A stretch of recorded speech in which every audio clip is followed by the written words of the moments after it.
One of the questions that I get asked most from people who want to get into fantasy reading is which books they should start with. So in today's video, I'm going to give my personal recommendations for whenever you want to get into fantasy reading. So hello my fellow fantasy book lovers and welcome back to my channel. Or if you're new here, hi and welcome. My name is Kathy and I'm a goth girl from Belgium who loves fantasy reading. In today's video, I'm gonna go over a few fantasy books that I personally feel are good recommendations from different points of views to get into fantasy reading. Some of these are going to be epic fantasy, some of these are going to be romantasy, because there is no judging and no gatekeeping in my videos. I just want people to find new books that they will love and to reignite their passion for fantasy reading. So without further ado, let's get into the book that actually I think got me into fantasy reading, and it's not the Harry Potter series. It was actually The Hobbit by Tolkien. So if you don't know, Tolkien actually wrote The Lord of the Rings, which is like movies made about it. And then there is also The Hobbit. Now The Hobbit, surprisingly, is by no means a thick book. It is actually a pocket book, or whenever I read it, it was quite small. And I remember going through it quite fast as well. So if you want to start reading epic fantasies, I personally feel like The Hobbit from Tolkien is a very good starting point. And if you enjoy Tolkien's writing style, then of course you could continue on with the Lord of the Rings trilogy as well. But I feel recommending the Lord of the Rings trilogy might be a little bit heavy for some people because it's 3 books and it's 3 bigger books as well. So I personally feel like The Hobbit is a very good starting point if you want to get into epic fantasies. And then, of course, in the past few years, cozy fantasy has made an appearance. This is fantasy books that have low stakes. What this means is that there aren't any epic battles going on. It is more day-to-day life that is happening in these books. And the best example for this is Legends and Lattes and Bookshops and Bone Dust by Travis Baldree. Now, I personally really enjoyed these books in getting back into regularly reading fantasy books because it gave me a breather from all of the life and death situation battles happening in some books and really thick plots and chunks of books. These are not super long reads, they are really easy to get into, and I personally highly recommend them to anyone who is just like overwhelmed with the amount of epic battles and big things happening in books and long series as well. I feel like these are a very good starting point. Then, of course, for our romantasy lovers, there are 2 books that have been very much hyped these past few years, but that I feel are very accessible to new readers who want to get some romance in their books, but also have this fantasy element. First of all, of course, is Fourth Wing. It is one of my personal favorite series that just started. We have Fourth Wing and we have the second book, Iron Flame. Very easy reads. These books sometimes get labeled as YA books, but trust me, they're not.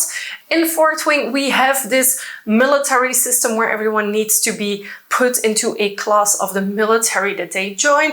And of course, there's dragons in the books, there's no denying that. And then of course, there is Akotar and Throne of Glass by Sarah J. Maas. They are everywhere, they are very accessible. This is the peak romantasy with fae involved. And I feel this is a very good starting point. Why? Because they are written very easily, very fluidly. You can read them very fast if you want to. And if you don't enjoy it, you don't have to continue on. But if you enjoy it, know that those are like bigger series and they are part of a universe with 3 different lines for now. So you have Throne of Glass, Akotar, and then there's also the Crescent City, and they all have a little bit of overlap with each other where some characters from one series come back in the other, etc. So for the Akotar series, the female lead is a girl who goes into fae territory, and for the Throne of Glass series, we follow a girl that was imprisoned who is actually a very badass assassin. I personally prefer Throne of Glass over Akotar, but that is my personal opinion, of course. But I feel like any Sarah J. Maas novel, if you're getting into romantasy, would be a good start. Then if we're looking at urban fantasies, where the world setting is kind of the world like we know it, but not entirely, then there's 2 books that I personally really love. One is a standalone book. It is Neverwhere by Neil Gaiman. In Neverwhere, we follow the male main character as he goes in London and finds someone in his apartment, tries to help them, and something changes in his life. And he discovers that there are other types of Londons that he then starts having access to, and where he has to find out what the meaning of it is, how he is involved, and how to save the person that he wants to save. This is one of my personal favorite fantasy books. I've read it over 10 times since having it, and it is also what inspired the name of this channel. Now, the second book that I want to recommend that are urban fantasy based is actually a series that is being written as we speak, and it is The Bone Season by Samantha Shannon. This book series follows the main character Paige Mahoney. She has some psychic abilities, but those in the world that she lives in are actually seen as something bad, and the people with those abilities are not really hunted, but if they are found, they are imprisoned. But more happens, and you find out what happens to those people after they are imprisoned and what is actually going on in this world. This again uses real cities like London and Paris in the books as reference, and you can feel that this could possibly be a future scenario for the world we live in. So I personally really love those as an urban fantasy starting point. I really enjoyed the writing style of Samantha Shannon, and she's currently reworked The Bone Season after its 10th anniversary, as well as the 3 other books after it. The 5th book is currently being proofread by her editor, and then it should come out pretty soon as well, I hope.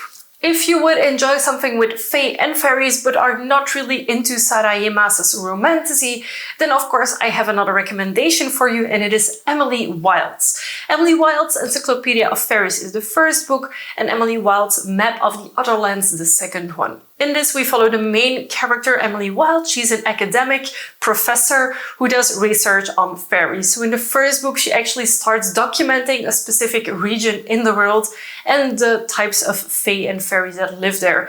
Now, do note that this is not all flowers and sunshine and pretty fairies. No, fairies also have a darker side, a more mischievous side, and that is what you will also discover in this book. In the second book, she continues on onto the same timeline, but then she tries to map out the fairy realm. And if you were disappointed by Fantastic Beasts and where to find them because it was just like a dictionary type book, this book is that, but actually written into story form, and in my opinion, way better. And then finally, if I have to recommend one vampire-based book, it can only be Empire of the Vampire. You can see my collection there together with my 2 editions of Empire of the Damned. It is hands down my personal favorite vampire book so far. I know it is a very big chunk of a book, but if you like vampires, if you like epic fantasies, if you like sarcastic writing, then I think you will really enjoy this. The main character feels like he has very much his own personality and quirks. The book is actually written in an interview style without being boring, and there is so much going on that I feel like if you want to get into actual like serious vampire books without having too much romantasy, there is a little bit of romance in this, that I feel like Empire of the Vampire is the book for you. Now, if you want to get into vampire books, I've made a completely separate video on vampire books from low spice to high spice. So if you want to check that out, feel free to have a look here. I feel like, for me personally, these books are a very good starting point to discovering the different fantasy genres that exist and also finding your way into it without being overloaded with all of the hundreds of books that exist. If you start with one of these, and then you can always decide, did I like it, did I not like it, and then continue on looking for books that are maybe similar or something totally different. I have a bunch of book recommendation videos up on my channel, so feel free to check those out whenever you're ready for it. And of course, feel free to let me know in the comments down below which book would you recommend to someone who wants to start reading fantasy books, and of course a little blurb about why, because I think the why is as important as the title and the author of the book. Give this video a big thumbs up if you liked it, and of course, if you haven't already and you'd like to be, feel free to subscribe to my channel. I make new videos every week and I would love to have you for every single one of them. Thank you so much for watching, and I'll see you very soon with a new video. Bye!